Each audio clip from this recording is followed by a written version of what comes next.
Oke, bismillahirrahmanirrahim. Assalamualaikum warahmatullahi wabarakatuh.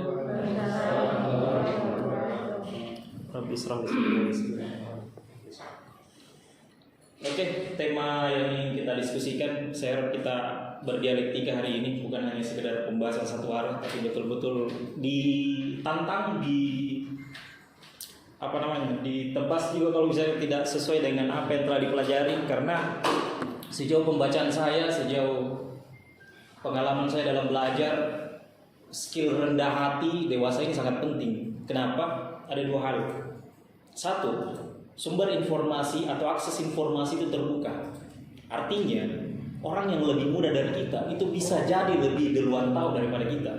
Kemudian yang kedua, permasalahan itu makin kompleks. Pengalaman kita di masa lalu itu tidak cukup digunakan untuk mengatasi atau menjadi solusi saat ini.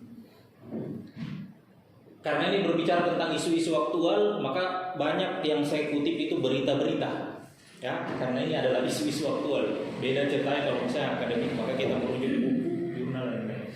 Tapi tidak menghilangkan esensi akademik, saya akan memperlihatkan jurnal beberapa kutipan juga. Nah, ini beberapa berita untuk membuka diskusi kita. Muhammadiyah terapkan kurikulum integrasi ilmu barat Islam, sebuah pendekatan baru. Kemudian Muhammadiyah tidak memisahkan antara ilmu pengetahuan dan agama. Ada beberapa paham beragama ketika itu tidak ada di kitab sucinya atau malah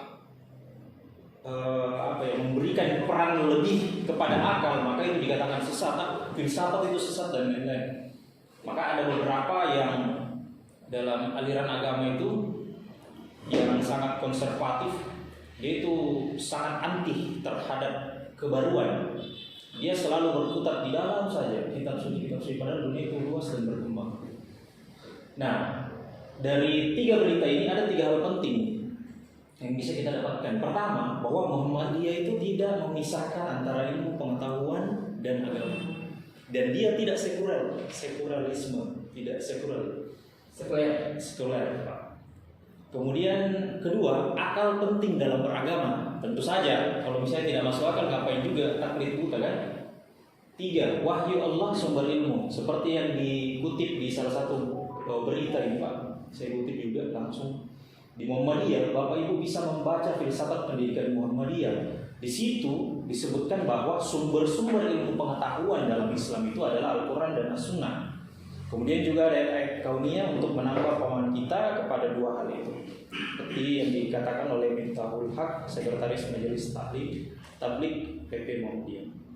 Nah, inilah yang mendasari diskusi kita ke depan. Jadi sikap atau standing pointnya Muhammadiyah itu seperti itu. Dia tidak memisahkan antara agama dan ilmu pengetahuan. Kemudian dia memberikan peran kepada akal dalam beragama. Kemudian bahwa Al-Quran itu adalah sebagai salah satu sumber ilmu.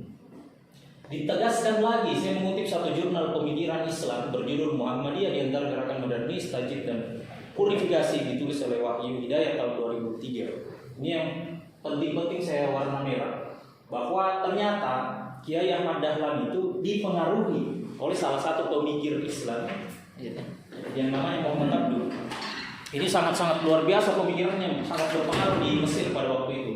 Nah, ternyata gagasan pendidikan yang menyatukan bahwa di pesantren atau di sekolah Muhammadiyah itu bukan hanya berbicara tentang masalah agama, tapi sains, ilmu-ilmu barat itu harus masuk dalam kurikulum sekolah. Nah, ternyata sumbernya itu dia mengikuti dari pemikiran Muhammad Abduh, yaitu pembaruan dalam bidang pendidikan.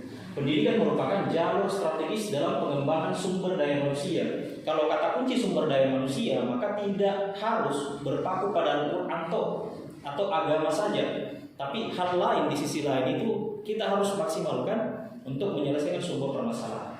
Nah, meskipun agama dan akal bekerja pada lapangan yang berbeda, namun keduanya harus bekerja sama secara positif dalam memajukan manusia. Next. Nah, aturan dasarnya, kalau kita mengkaji dasar-dasar pendidikan, itu ada di Permendikbud nomor 154 tahun 2014 pasal 7. Dia bilang bahwa pengembangan pohon, cabang atau ranting ilmu pengetahuan dan teknologi dapat dilakukan dengan strategi mono, multi, inter, dan trans. Kalau kita menyelesaikan semua masalah dengan satu pendekatan ilmu, misalnya masalah terjadi, kemudian kita mendekati dengan pendekatan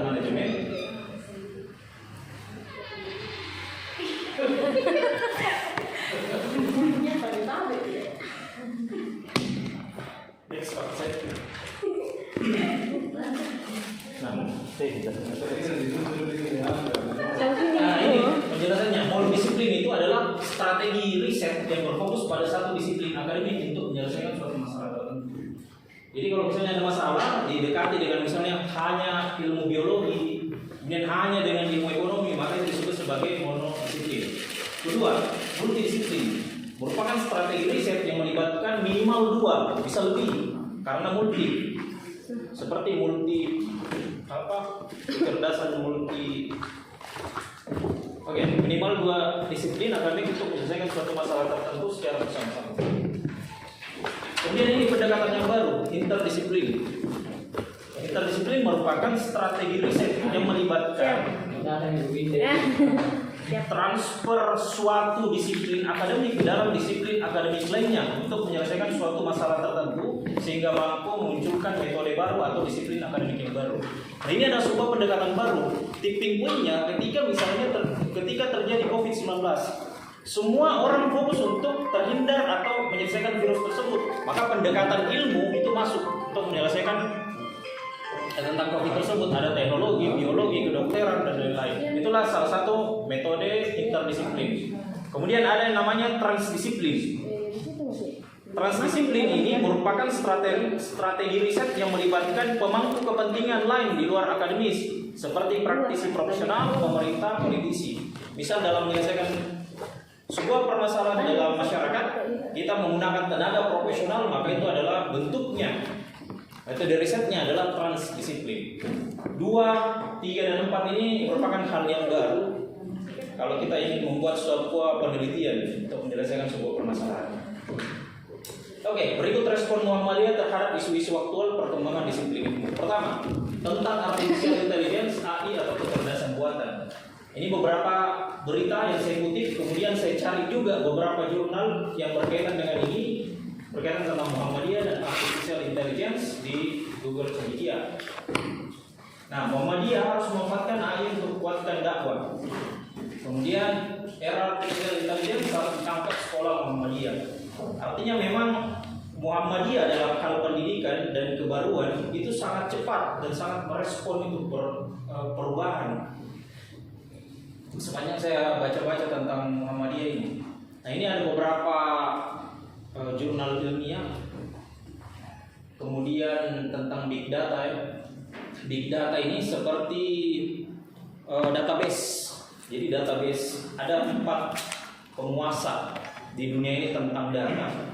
Kalau kita next dulu Pak saya. Nah ini, kalau orang dulu itu disebut kuat ketika dia berburu pengumpul ya, memiliki fisik yang prima. Artinya ketika dia kuat, dia menjadi raja atau penguasa. Masuk ke society 2.0, orang yang memiliki tanah yang banyak itu adalah penguasa.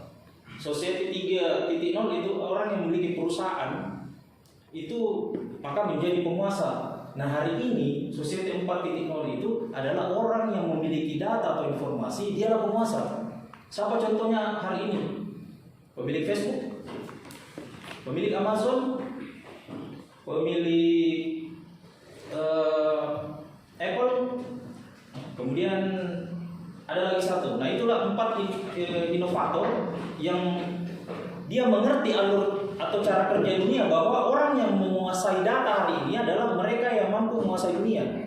Nah itulah disebut sebagai big data. Big data itu adalah sebuah database atau pusat pengumpalan database. Jadi pengguna-pengguna misalnya Facebook itu disatukan pada satu database atau big data.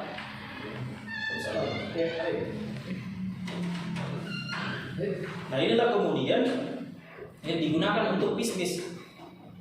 Pernah cari sesuatu di search engine, satu lagi Google, Apple, Facebook, dan Amazon. Itulah 4 inovator atau 4 penguasa dunia dalam bidang data. Nah, pernah mencari sesuatu di Google dan kemudian ketika searching itu terus muncul, itu namanya filter bubble. Filter bubble itu misalnya kalau bisa kita men-search tentang motor bekas, misalnya di pencarian Facebook, maka di beranda kita itu akan muncul. Nah, itulah yang dinamakan pengaturan data. Kita disetting, pengaturan pikiran kita disetting dengan big data tersebut. sehingga kita bisa diatur pikiran kita, perasaan kita, apa yang kita suka, bahkan itu diatur di dalam big data atau dan lebih jauhnya tentang algoritma. Kita geser lagi yang tadi, nah ini algoritma. Muhammadiyah juga membahas tentang algoritma. Algoritma itu apa? Sebuah metode perhitungan untuk pemrosesan data. Jadi sebuah data yang kita masuk di big data tersebut itu bisa digunakan untuk mempengaruhi pikiran kita, mempengaruhi apa yang kita mau beli. Itu digunakan semua algoritma. Nah, Muhammadiyah melihat celah bahwa ternyata algoritma ini bisa digunakan untuk jihad. Jihad dalam artian apa? Ketika di media sosial itu berseliweran informasi negatif, maka Muhammadiyah masukkan dakwah-dakwah seperti yang dilakukan Ustaz Furqan salah satunya. Nah, Muhammadiyah harus kuasai algoritma Google. Kemudian beberapa jurnal-jurnal yang berkaitan dengan algoritma. Yang tidak kalah penting hari ini tentang perlindungan data pribadi, yaitu kejahatan di dunia maya atau cybercrime. Muhammadiyah juga memiliki ikut terlibat juga mendalami isu ini, seperti dilakukan beberapa seminar atau webinar di kampus-kampus Muhammadiyah. Nah, yang terakhir ini neuroscience. Mungkin neuroscience ini barang baru ya. Kalau kedokteran itu adalah aplikasi daripada sains, maka neuroscience adalah aplikasi lebih jauh dari ilmu kedokteran.